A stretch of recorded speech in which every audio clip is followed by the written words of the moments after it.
Hi kids, Just Be the Clown and comedy consultant justbetheclown.com. Justin B. Wright, the creator of Dance O Dance, which was a live, free, all ages public access dance show on TCTV Channel 22 in Thurston County, Olympia, Lacey, Tumwater, Washington area, 1997 to 2021. I ran it for the first decade and came back and did a Zoom version, which was a whole different and wonderful animal. And it has been off the air for over a year now. I've been looking for a way to refocus my creative efforts, and part of that is doing reflections of gratitude on the origins of Dance O Dance, the people, the situations that made it possible, and figure out if there's a through line, if there's something worth building upon. One of the things that I've been building upon is my experience with Butoh dance. On my channel, there are some Butoh videos that get way more hits than anything else. So I've taken a little time to talk about what that is. A postmodern, grotesque Japanese dance style. Okay, and it had an influence on me, on Dance O Dance, and the birth of Just Be the Clown. But also, I mentioned last time that there was an Indonesian martial art, Pukulan, that I studied parallel and simultaneous for several years along with Butoh, and that also had a big influence on me. So I've promised that I'm going to talk about that. I was always interested in martial arts. I loved David Carradine in the Kung Fu series. I have a grasshopper tattoo, partly because of that idea. Jackie Chan, of course, is my favorite martial artist, and specifically Drunken Master, the original. This idea of being just slightly out of control on the edge, and bringing it back. The humor, the choice of objects to use as weapons, that has been an inspiration to my idea of like clown fu, the kind of physicality of clown that I would be if I had that strength and ability.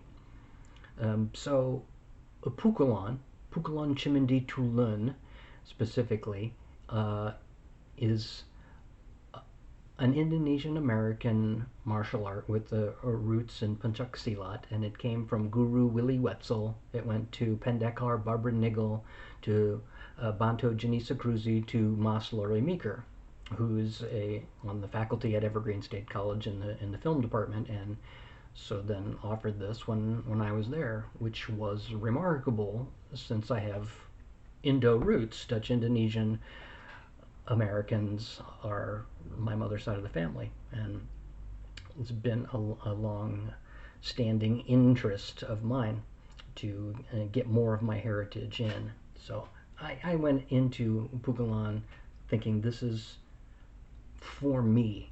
I felt a little bit entitled to the culture, to the thread of it, and it was something I had a handle on for a while.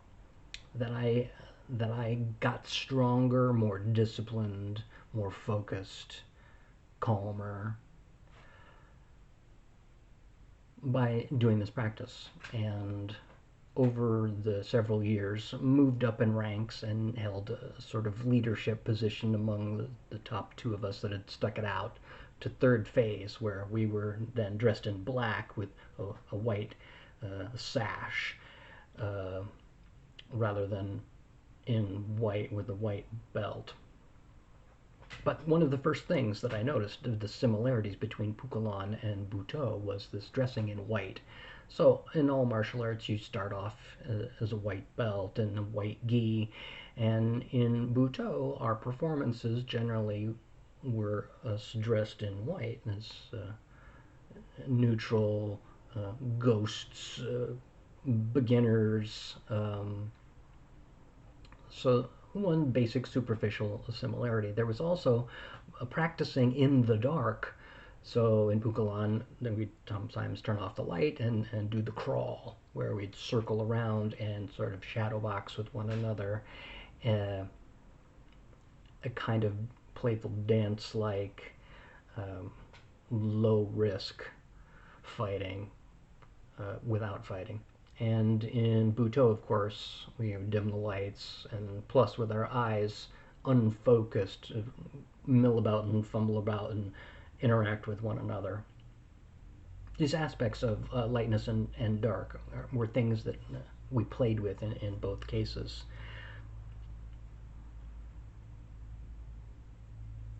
In Pukulan, there were four animal styles: the crane, the snake, the tiger, and the monkey. And you probably are familiar with kung fu styles having animal forms, and those were our four. In Butoh, a wider variety of possible animal influenced imagery, human imagery, imagery from nature. In both cases, sort of a wanting to come out of ourselves and inhabit another form or mode, um, not necessarily miming, mimicking play acting, but in a trance like way, sending our our focus in a different way to a different kingdom or phylum or species or a different plane. In both, there was the idea of the mirror. In Pukulan, it was a broken mirror system. The idea that um, each teacher brings its own style and essence to the next student, but still we had a glimpse of the master's form. Our practice was still sharp on the edges and deadly, just like a broken mirror. In Butoh, the name of the troupe was Kagami, which in Japanese meant mirror.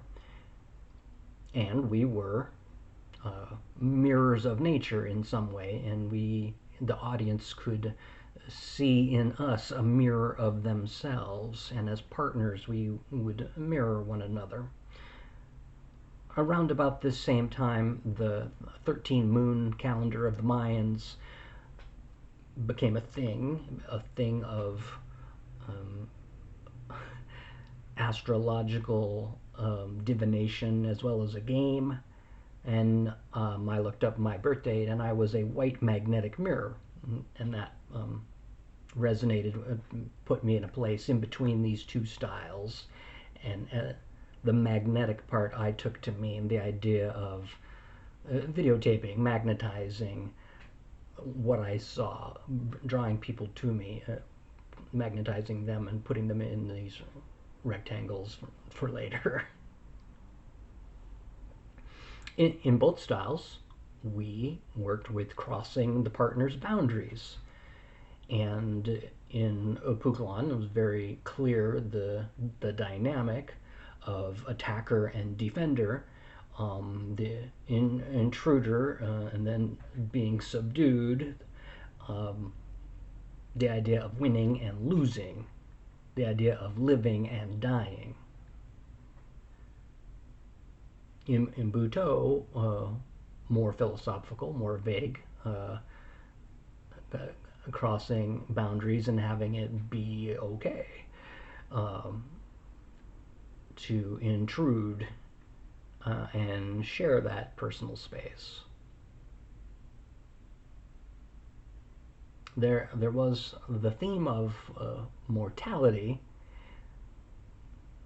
Clearly, in Pukulan, living and dying, we would practice by pretending somebody's going to kill you. And in Butoh, we would practice by pretending you're already dying.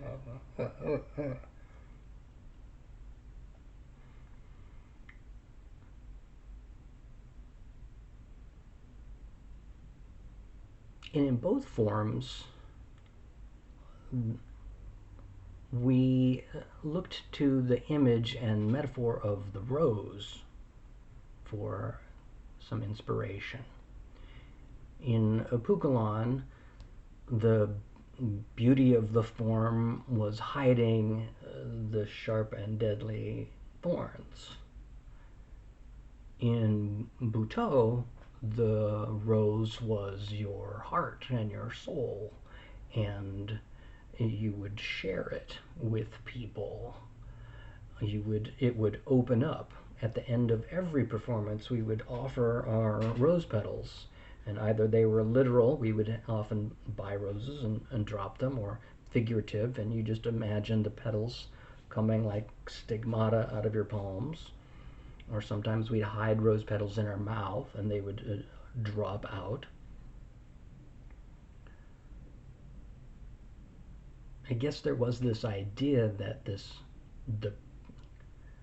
the beauty of life was maintained even when we crushed this rose and all of the petals would come off of the bud. This lingering scent of rose would be there to savor.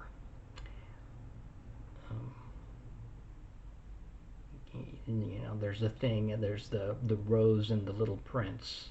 Talks about what's ephemeral, in danger of speedy disappearance. And that is one of the things of life, I guess, one of the things of this art form that was sometimes not allowed to be videotaped. It was ephemeral. It would just pass, and it would be up to those that observed it to recall it in the future. I'm going to someday, soon, hopefully, retrieve Butoh videos from the storage unit, digitize, convert them, upload them, share them. They seem to have this strong and deep niche art form that people still practice today, and they still enjoy for what it's worth. When college was over and it was no longer practical for me to continue studying Pukulan Kung Fu, I had to let that go, and it made me stronger, and it made me more confident, and so did Butoh. And the two of these became a hybrid for a while. There was a competition and a struggle between them, I guess, in me. In Butoh, there were hungry ghosts moments that were pointed and sharp, and mine had a snappiness or a slashiness or a kickiness that was from the Kung Fu. And yeah, when I come back, I want to talk more about the specific Butoh performances, like Butoh on the Bus or Sanctuary in the Experimental Theater, or some of those others that were so odd and different that they bear some reflecting and introspection on.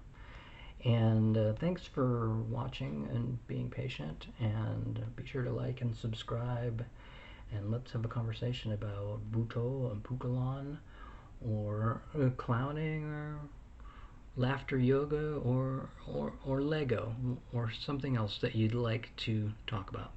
All right.